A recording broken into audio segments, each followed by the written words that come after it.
ಅದೊಂದು ಪ್ರಮುಖ ಹೆದ್ದಾರಿಲಿ ಇತ್ತು ಆವಾಗಿನ ಕಾಲದಲ್ಲಿ. ಸೊ ಅಲ್ಲಿ ಈ ಪ್ರಾವಿನ್ಷಿಯಲ್ ಕ್ಯಾಪಿಟಲ್ ಮಾಡ್ಲಿಕ್ಕೆ ಪ್ರಶಸ್ತವಾದ ಜಾಗ. ಎಲ್ಲಿ ನೋಡಿದ್ರು ಕಾಡೇ ಇದೆ ಇವತ್ತು. ಸೊ ಆ ದೊಡ್ಡ ಸೈನ್ಯ ತಗೊಂಡು ಬಂದು ಎಲ್ಲಿ ಇಡ್ತೀರಾ ನೀವು? ಸೊ ಹಾಗಾಗಿ ಅವ್ರಿಗೆ ಹತ್ತಿರವಾಗಿರೋದು ಆರ್ಗನೆ, ಅಲ್ಲೇ ಅವರು ಪ್ರಶಸ್ತವಾದ ಜಾಗ ಇರೋದನ್ನ ಅಲ್ಲಿ ಮಾಡಿದ್ರು. ಕರ್ನಾಟಕದ ಸಾಮ್ರಾಜ್ಯ ಇರುವವರೆಗೂ ಶೃಂಗೇರಿ ಮಠದ ಮೇಲೆ ಯಾರು ಸಹ ಕಣ್ಣೆತ್ತು ನೋಡಿಲ್ಲ.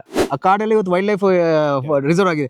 ಈ ಗುರುಗಳು ಯಾವತ್ತು ಹೋಗಿ ಈ ಕಾಡಿಂದ ನನಗೆ ಗಂಧ ಬರ್ತಿತ್ತು, ಈ ಕಾಡು ನನ್ ಕೊಡಿ, ಶೆಟ್ಟಿಹಳ್ಳಿ ಅಭಯಾರಣ್ಯದಲ್ಲಿ ನಂದಿದೆ, ಗೌಟೂರಲ್ಲಿ ನಂದಿ, ಅರ್ಧ ಶಿವಮೊಗ್ಗ ಇವ್ರಿಗೆ ಸೇರಿದೆ. ಆದ್ರೆ ಮುಖ್ಯವಾಗಿ ಇವರು ದುಡ್ಡು ಎಲ್ಲಿ ಹೋಗ್ತಿತ್ತು ಅಂದ್ರೆ, ಇಲ್ಲಿ ಬರುವ ಭಕ್ತಾದಿಗಳಿಗೆ ಅವರಿಗೆ 3 ಹೊತ್ತು ಊಟ ಕೊಡಬೇಕು, ಅನ್ನ ಸಂತರ್ಪಣೆ ಹಾಗೂ ಉಳ್ಕಲಿಕ್ಕೆ ಜಾಗ ಕೊಡಬೇಕು ಅಂತ.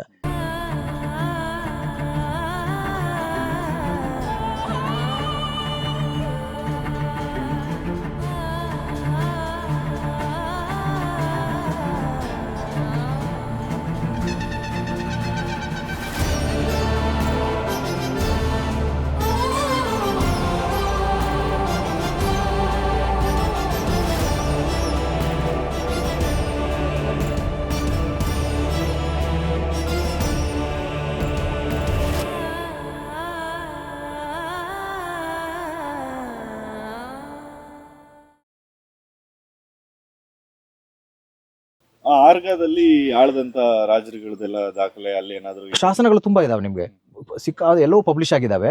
ಅಸಂಖ್ಯಾತ ಶಾಸನಗಳು ನಿಮಗೆ ವಿಜಯನಗರ ಕಾಲದೇ ಸಿಗ್ತದೆ. ಅಂದ್ರೆ ಆರ್ಗ ಒಂದು ಪ್ರಮುಖ ಸ್ಥಾನವಾಗಿ ಬೆಳೆದಿದ್ದೇ ವಿಜಯನಗರ ಕಾಲದಲ್ಲಿ. ಅಥವಾ ಆಮೇಲೆ ಇನ್ನೊಂದು ಪುರಂದರದಾಸರು, ನಾವೇನು ಹೇಳ್ತೀವಿ ಕೃಷ್ಣದೇವರ ಕಾಲ, ಪುರಂದರದಾಸರ ಮೂಲನೂ ಸಹ ಆರ್ಗದೇನೆ.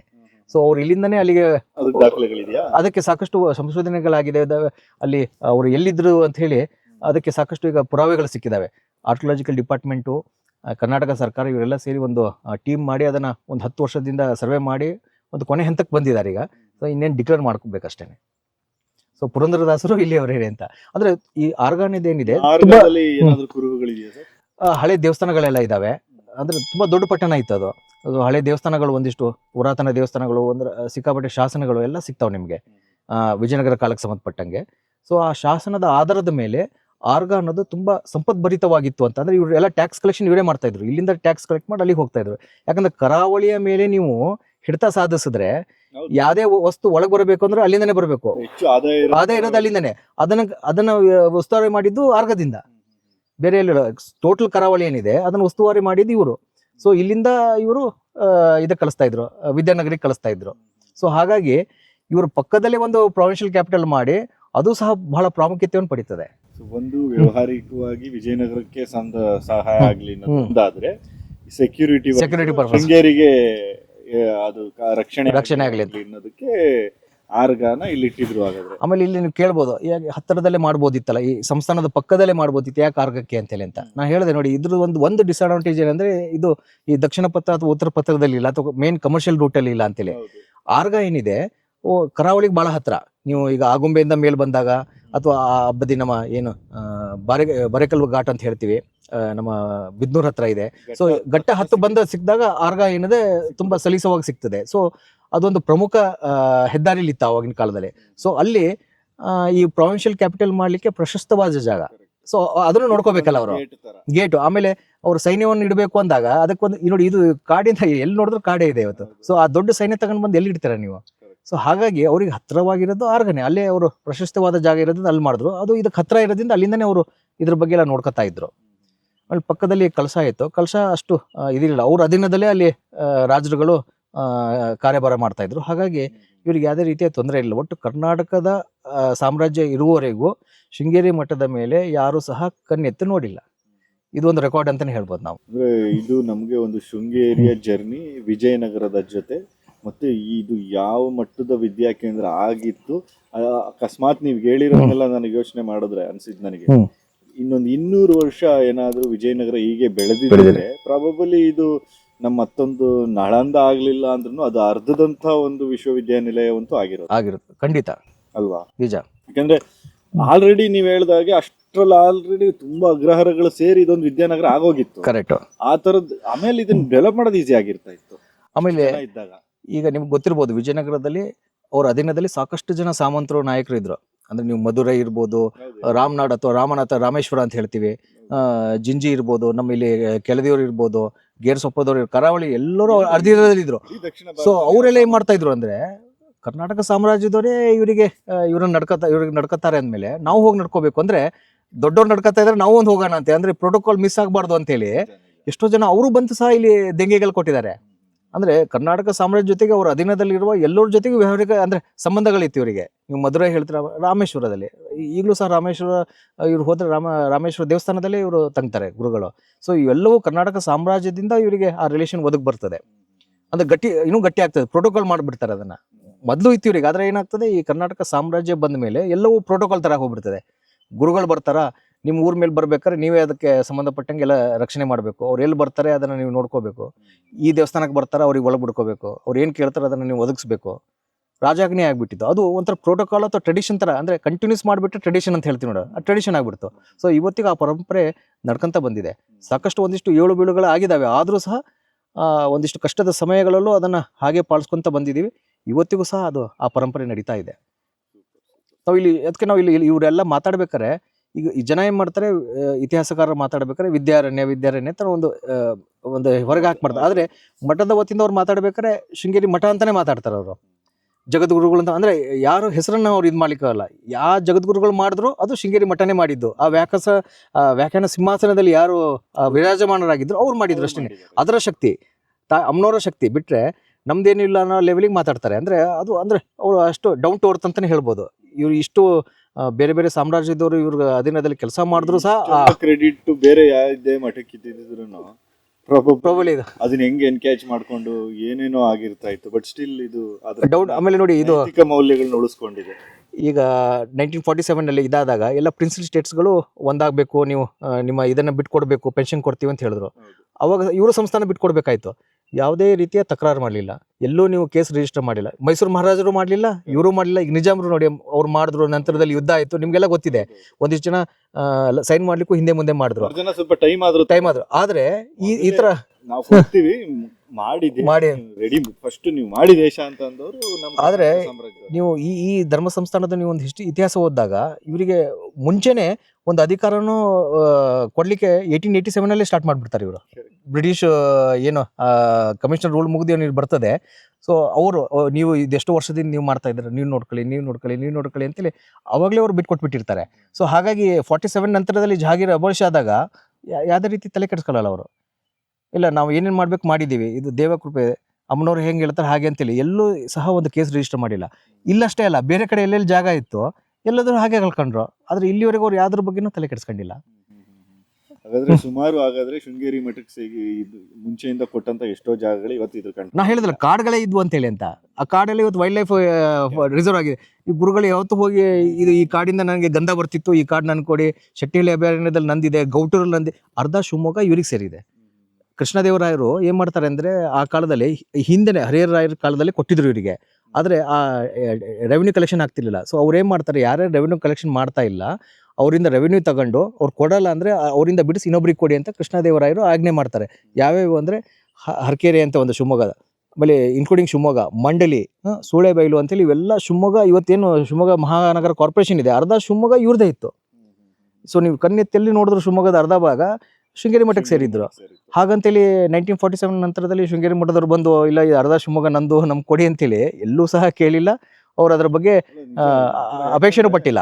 ಈ ಘಟ್ಟದ ಜಾಗದಲ್ಲಿ ಮತ್ತೆ ಈ ತರ ಇದೇನಾಗೇನು ಜನ ತುಂಬಿದ ಜಾಗಗಳಲ್ಲ ಇವೆಲ್ಲ. ಮಲೆನಾಡು ಅಂದ್ರೆ ಅಲ್ಲೊಂದು ಮನೆ ಇಲ್ಲೊಂದು ಮನೆ, ಪಾಪ್ಯುಲೇಷನ್ ಕಡಿಮೆ, ಜಾಗ ತುಂಬಾ ದೊಡ್ಡದು ಜಾಗದಲ್ಲಿ. ಮತ್ತೆ ಇಲ್ಲೆಲ್ಲ ಆಕ್ಚುಲಿ ನೇಚರ್ ವೈಸ್ ನಾವು ಹೋದ್ರೆ ಟ್ರೈಬ್ಸ್, ಜನಗಳು, ಮಣ್ಣು, ಸ್ಥಳೀಯರು, ನೇಚರ್ ಅದ್ರ ಜೊತೆ ಕನೆಕ್ಟೆಡ್ ಜನಗಳೇ ಸಿಗೋದು. ಆದರೂ ಶಿವಮೊಗ್ಗ ಆಗ್ಲಿ ಚಿಕ್ಕಮಂಗ್ಳೂರು ಜಿಲ್ಲೆ ಆಗ್ಲಿ ಸ್ವಲ್ಪ ಈ ಸಾಕ್ಷರತೆಯಲ್ಲಿ ತುಂಬಾ ಚೆನ್ನಾಗಿರೋದಕ್ಕೂ ಕಾರಣನು ಶೃಂಗೇರಿ ಅನ್ಸುತ್ತೆ. ಇಲ್ಲಿ ಒಂದು ಊಟದಾಗ್ಲಿಂದಲೂ ಅವ್ರಿಗೆ ವಿದ್ಯಾಭ್ಯಾಸ, ಅಕ್ಷರಾಭ್ಯಾಸ ಅನ್ನೋದು ಇಲ್ಲಿ ನೀಟಾಗಿ ಕನೆಕ್ಟ್ ಆಗಿದೆ ಒಂದು ಅರ್ಥದಲ್ಲಿ ತಿಳಿಯಬಹುದು. ಆಮೇಲೆ ನೋಡಿ ಇನ್ನೊಂದ್ಸರಿ ಧರ್ಮ ಸಂಸ್ಥಾನ ಅಂದ್ಕೂಲ ಏನಾಗ್ತದೆ, ಇಲ್ಲೆಲ್ಲ ಅಧಿಕಾರ ಅವರಿಗೆ ಇತ್ತು, ಯಾರಿಗೆ ಬೇಕಾದ್ರೂ ಕೊಡ್ಬೋದಿತ್ತು. ಸೊ ಜನ ಎಲ್ಲೋ ಕೂತ್ಕೊಂಡವ್ರು ಕಲ್ಪನೆ ಮಾಡ್ತಾರೆ, ಮೋಸ್ಟ್ಲಿ ಇವರು ಸಂಸ್ಥಾನದಲ್ಲಿ ಮೂಲದಲ್ಲಿ ಅಂದ್ರೆ ಈ 47 ಅಬೋಲಿಷ್ ಆಗುವವರೆಗೂ ಬಹುಶಃ ಇಲ್ಲಿ ಒನ್ಲಿ ಬ್ರಾಹ್ಮಣರು ಬಿಟ್ಟರೆ ಬೇರೆ ಯಾರು ಇಲ್ಲ ಅಂತ ತಿಳ್ಕೊಂಡಿರ್ತೀವಿ. ಆದರೆ ಅವತ್ತಿಂದ ಇವತ್ತಿನವರೆಗೂ ಇವನ್ ಬ್ರಿಟಿಷ್ ಕಾಲದಲ್ಲೂ ಸಾಕಷ್ಟು ಜನ ಇಲ್ಲಿ ಬಂದಾಗ ಇಲ್ಲಿ ಇಷ್ಟು ಪಾಪ್ಯುಲೇಷನ್ ಇದೆ, ಈ ಧರ್ಮದವ್ರು ಇಷ್ಟಿದ್ದಾರೆ ಅಂತ ಬರ್ಕೊಂತ ಹೋಗಿದ್ದಾರೆ. ಅವಾಗ ನಮ್ಗೆ ಗೊತ್ತಾಗೋದೇನೆಂದ್ರೆ ಈ ಹಿಂದೂ ಒಳಗೆ ಬ್ರಾಹ್ಮಣರು ಇರ್ಬೋದು, ಇತರರು ಇರ್ಬೋದು, ಮುಸ್ಲಿಮ್ಸ್ ಇರ್ಬೋದು, ಜೈನರು ಇದ್ದಾರೆ, ಇವರೆಲ್ಲರೂ ಇದ್ದಾರೆ ಅಂತ ಕ್ರಿಶ್ಚಿಯನ್ಸ್ ಒಂದಿಷ್ಟು ಜನ ಇದ್ದಾರೆ ಅಂತೇಳಿ ಅವ್ರು ಬರ್ಕೊಂಡಿದ್ದಾರೆ. ಅಂದ್ರೆ ಎಲ್ಲಾ ಜಾತಿ ಧರ್ಮದವರಿಗೆ ಇಲ್ಲಿ ಜೀವನ ಮಾಡ್ಲಿಕ್ಕೆ ಬರ್ತಾರೆ. ಎಲ್ಲರಿಗೂ ಅವಕಾಶ ಇತ್ತು ಅಂದ್ರೆ ಅಲ್ಲಿ ನಿಮ್ಗೆ ಇದಾಗ್ತದೆ.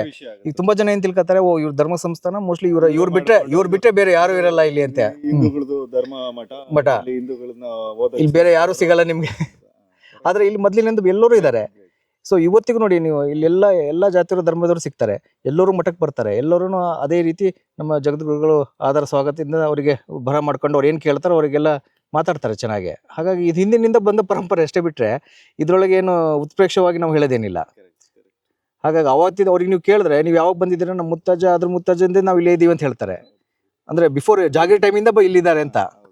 ಸೊ ಜಾಗೀರ್ ಅಂದ್ರೆ ಇವ್ರದೇ ಸರ್ವಮಾನ್ಯ, ಇವ್ರು ಯಾರನ್ನ ಬೇಕಾದ್ರೆ ಇಟ್ಕೋಬಹುದು, ಯಾರನ್ನ ಬೇಕಾದ್ರೆ ಹೊರಗೆ ಹಾಕ್ಬೋದು. ಅಂತ ಕಾಲದಲ್ಲಿ ಅವರಿಗೆಲ್ಲ ಇಲ್ಲಿ ಅವರು ಹತ್ರದಲ್ಲೇ ಇಟ್ಕೊಂಡಿದ್ದಾರೆ. ಯಾಕೆ ಇಡ್ತಿದ್ರು ನಿಮ್ಗೆ? ಎಲ್ಲರೂ ಸಿಗ್ತಾರೆ ನಿಮ್ಗೆ, ಎಲ್ಲಾ ಜಾತಿ ಧರ್ಮದವರು ಸಿಗ್ತಾರೆ. ಹಾಗಾಗಿ ಅವೆಲ್ಲ ಗ್ಯಾಪೇ ಸಿಕ್ಕಿಲ್ಲ.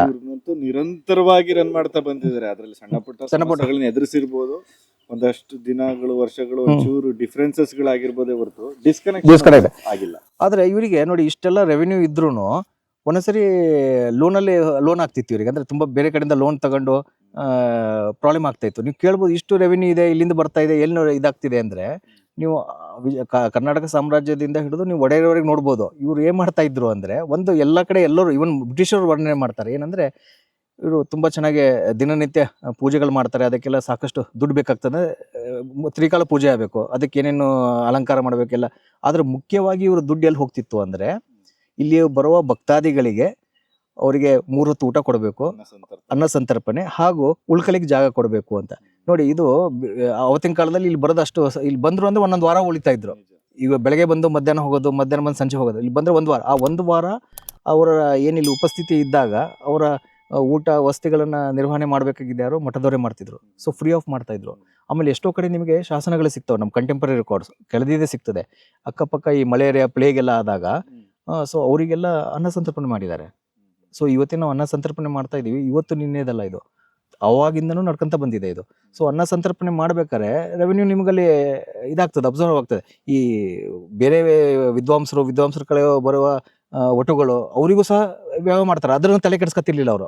ದಟ್ ಈಸ್ ಪಾರ್ಟ್ ಆಫ್ ಮಠ, ಅದು ಟ್ರೆಡಿಷನ್. ಅದು ಅವರಿಗೆ ಎಜುಕೇಶನ್ ಕೊಡಬೇಕು, ಹೊಸ ವಿದ್ವಾಂಸರನ್ನು ಹುಟ್ಟಾಕ್ಬೇಕು, ಅದು ಪಾರ್ಟ್. ಅದನ್ನ ನೋಡ್ಕೊತಿಲ್ಲ. ಆದ್ರೆ ಇಲ್ಲಿ ಬರುವ ಜನರಿಗೆ, ಇಲ್ಲಿ ಏನು ಭಕ್ತಾದಿಗಳು ಬರ್ತಾರೆ, ಅವಾಗ ಬಂದ್ರೆ ಒಂದೊಂದು ವಾರ ಉಳಿತಾ ಇದ್ರು. ಅವ್ರಿಗೆ ನಾನು ಫ್ರೀಯಾಗಿ ಇದು ಕೊಡ್ಬೇಕು. ಇದೇನು ಕಮರ್ಷಿಯಲ್ ಕ್ಯಾಪಿಟಲ್ ಅಲ್ಲ, ಇಲ್ಲಿ ಬಂದು ಏನೋ ವ್ಯವಹಾರ ಮಾಡ್ತೀವಿ ಅನ್ಲಿಕ್ಕೆ ಒಂದ್ ವಾರ ಬರ್ತಿದ್ರು. ಆಮೇಲೆ ಅಕ್ಕಪಕ್ಕ ಪ್ಲೇಗ್ ಆದಾಗ ಇವರೇ ಕೊಡ್ತಾ ಇದ್ರು ಜಾಗ, ಅಂದ್ರೆ ಊಟ ವಸತಿ ಎಲ್ಲ ಇದು ಕೊಡ್ತಾ ಇದ್ರು. ಸೊ ಇವತ್ತಿಗೂ ನೋಡಿ ಇಲ್ಲಿಯ ಏನು ಊಟ ಇದೆ, ನೀವು ಪಕ್ಕದ ತೀರ್ಥಹಳ್ಳಿ ಇರ್ಬೋದು, ಕೊಪ್ಪ ಇರ್ಬೋದು, ಅಲ್ಲಿಯ ಶಾಲೆಗಳಿಗೂ ಹೋಗ್ತದೆ ಊಟ. ನೀವು ಇಲ್ಲಿ ಅಡಿಗೆ ಏನ್ ಮಾಡ್ತಾರೆ, ಆ ಪ್ರಸಾದ ಅಲ್ಲಿಯ ಬಡ ಮಕ್ಕಳು ಹುಡುಗರು ಇವತ್ತು ಅಲ್ಲಿ ತಿಂತಾ ಇದ್ದಾರೆ. ಇದು ಅವತ್ತಿಂದ ನಡೀತಾ ಇದೆ, ಹಿಂದೆನೇ ಇತ್ತು. ಸೊ ಇವು ಮಾಡಿದಾಗ ಏನಾಗ್ತಿತ್ತು, ಅವರು ಒಂದಿಷ್ಟು ಲೋನಲ್ಲಿ ಹೋಗ್ತಾ ಇದ್ರು. ಅದನ್ನ ಮತ್ತೆ ಮಹಾರಾಜರು ಸಮಯಕ್ಕೆ ಬೇರೆ ಮಹಾರಾಜರು ಬಂದ್ರೆ ಅದನ್ನ ಕ್ಲಿಯರ್ ಮಾಡ್ತಾ ಇದ್ರು. ಅಂದ್ರೆ ಇವರು ಲ್ಯಾವಿಶಾಗಿ ಸ್ಪೆಂಡ್ ಮಾಡಿಲ್ಲ, ಅಂದ್ರೆ ತಮ್ಮೇಲೆ ಲ್ಯಾವಿಶಾಗಿ ಸ್ಪೆಂಡ್ ಮಾಡಿಲ್ಲ, ಸ್ಪೆಂಡ್ ಮಾಡಿದೆ ಸಾಲ ಮನ್ನಾ ಮಾಡಿದಾಗೆ ಆತರ ಅವ್ರು ಸ್ಪೆಂಡ್ ಮಾಡಿದ್ದು ಯಾರ ಮೇಲೆ, ಇವ್ರ ಮೇಲೆ, ಜನರ ಮೇಲೆ ಸ್ಪೆಂಡ್ ಮಾಡಿದ್ದಾರೆ. ಬೇರೆ ಕಡೆ ಎಲ್ಲೋ ಹೌದು ನಾನು ಎಲ್ಲೋ ದೊಡ್ಡ ಅರಮನೆ ಕಟ್ಟಿದ, ನೀವು ನೋಡ್ಬೋದು ಎಂತ ಅರಮನೆ ಏನು ಆತರ ಏನಿಲ್ಲ. ಆಮೇಲೆ ಜಾಗೀರ್ ಟೈಮಲ್ಲಿ ಅವ್ರು ಕಟ್ಟಿದ್ದೇನು, ಅವ್ರ ಕೈಯಿಂದನೇ ಶಾಲೆ ಕಟ್ಟಿದ್ರು, ಇದು ಕಟ್ಟಿದ್ರು, ಅವೆಲ್ಲ ಅದು ಮುಂದಿನ ಎಪಿಸೋಡಲ್ಲಿ ಮಾತಾಡ್ಬೋದು ನಾವು. ಸೊ ತಮಗಂತ ಹೇಳಿ ಏನು ಮಾಡ್ಕೊಂಡಿಲ್ಲ. ಏನೋ ತುಂಬಾ ದೊಡ್ಡದಾಗಿ ಆತರ ಈ ತರ ಕಟ್ಟಿದೀವಿ, ಕೋಟೆ ಕಟ್ಟಿದ್ದೀವಿ ಅಂದ್ರೆ ಆತರ ಏನಿಲ್ಲ. ಬಟ್ ಹಾಗಾದ್ರೆ ಇವತ್ತಿನ ಪರಿಸ್ಥಿತಿಯಲ್ಲಿ ಶೃಂಗೇರಿ ಮಠದ ಪ್ರಾಪರ್ಟಿ ಅಥವಾ ಶೃಂಗೇರಿ ಮಠ ಎಷ್ಟು ಮಟ್ಟಕ್ಕೆ ಎಕನಾಮಿಕಲಿ ಸ್ಟ್ರಾಂಗ್ ಆಗಿರ್ಬೋದು ಸರ್? ಇವತ್ತೇನಾಗಿದೆ, ಅವತ್ತಿನ ರೆವೆನ್ಯೂ ಸಿಸ್ಟಮ್ ಇವತ್ತಿನ ರೆವೆನ್ಯೂ ಸಿಸ್ಟಮ್ ಚೇಂಜ್ ಆಗಿಬಿಟ್ಟಿದೆ. ಸೊ ಟೆನೆನ್ಸಿ ಆಕ್ಟಲ್ಲಿ ಎಲ್ಲ ಕಳ್ಕೊಂಡ್ಬಿಟ್ಟಿದ್ದಾರೆ. ಸೊ ಇವತ್ತೇನಿದೆ ಅಂದ್ರೆ ಅಲ್ಪ ಸ್ವಲ್ಪ ಉಳ್ಕೊಂಡಿದೆ ಅವರಿಗೆ, ಅಂದ್ರೆ ಲ್ಯಾಂಡ್ಸ್ ಹೇಳ್ತಾ ಇದೀವಿ. ಬೇರೆ ಕಡೆ ನಾವು ತುಂಬಾ ಕಡೆ ಇದೆ ಅಂತ ಹೇಳಿದಲ್ಲ, ಎಲ್ಲದನ್ನು ಉಳಿಸ್ಕೊಳಿಕ್ ಆಗಿಲ್ಲ. ಸೊ ಒಂದು 100 ಒಳಗೆ ಒಂದು 2% ಉಳಿಸ್ಕೊಂಡಿದ್ದು ದೊಡ್ಡ ಮಾತು. ಒಂದಿಷ್ಟು ತೀರ್ಥಹಳ್ಳಿ, ರಾಮೇಶ್ವರ, ಅಲ್ಲಿ ಇಲ್ಲಿ ಎಲ್ಲ. ಆದ್ರೆ ಏನಾಗಿದೆ, ಭಕ್ತಾದಿಗಳ ಕೊರತೆ ಇಲ್ಲ. ಸೊ ಭಕ್ತಾದಿಗಳು ಇವರಿಗೆ ಸಪೋರ್ಟ್ ಮಾಡ್ತಾ ಇದ್ದಾರೆ, ಉದ್ದೇಶ ಇದೆ. ಹಾಗಾಗಿ ತುಂಬಾ ಜನ ಅದಕ್ಕೆ ದೇಣಿಗೆಗಳು ಕೊಡ್ತಾರೆ. ನೋಡಿ ಧರ್ಮಯಾತ್ರೆ ಹೋಗದೆ ಅದಕ್ಕೆ ಹಿಂದಿನಿಂದನು, ಅಂದ್ರೆ ಮಠಕ್ಕೆ ರೆವೆನ್ಯೂ ಬರಬೇಕು ಅಂತ. ಆ ರೆವೆನ್ಯೂ ತಂದು ಮತ್ತೆ ಏನ್ ಮಾಡ್ತಿದ್ರು ಇವರು, ತಮ್ಮೇಲೆ ಹಾಕತಿರ್ಲಿಲ್ಲ. ಮತ್ತೆ ಇಲ್ಲಿ ಜೀರ್ಣೋದ್ಧಾರ, ಈ ನಮ್ಮ ದೇವತೆ ಕಾರ್ಯಗಳು ಮಾಡ್ಲಿಕ್ಕೆ ಇಲ್ಲಿ ಬರೋ ಭಕ್ತಾದಿಗಳ ಮೇಲೆ ಬಂದು ಸುರಿತಾರೆ. ಅದನ್ನು ಅವತ್ತಿಂದ ಇವತ್ತಿನವರೆಗೂ ನಡೀತಾ ಇದೆ. ಇವರು ಇದಕ್ಕೆ ಹೋದ್ರು ಅಂದ್ರೆ ಒಂದಿಷ್ಟು ದುಡ್ಡು ಸಂಗ್ರಹ ಆಯ್ತು ಅಂದ್ರೆ ಮತ್ತಂದು ಇಲ್ಲೇ ಅದನ್ನ ವಿನಿಯೋಗ ಮಾಡ್ತಾರೆ ಬಿಟ್ರೆ. ಸೊ ಮೇನ್ ಆಗಿ ಈಗ ಭಕ್ತಾದಿಗಳೇ ಕೈ ಹಿಡಿದಿದ್ದಾರೆ. ಯಾಕಂದ್ರೆ ಈಗ ರಾಜರು ಇಲ್ಲ, ಈಗ ಸರ್ಕಾರಗಳು ಬಂದಿದ್ದಾವೆ. ಆದ್ರೆ ಹಿಂದಿನ ತರ ರಾಜರು ಹೇಗೆ ಕೊಡ್ತಾ ಇದ್ರು ಹಾಗೆ ಇವತ್ತು ಸರ್ಕಾರ ಕೊಡ್ತೋ ಇಲ್ಲ, ಇವ್ರ ಅಪೇಕ್ಷೆನೂ ಪಡ್ತಾ ಇಲ್ಲ.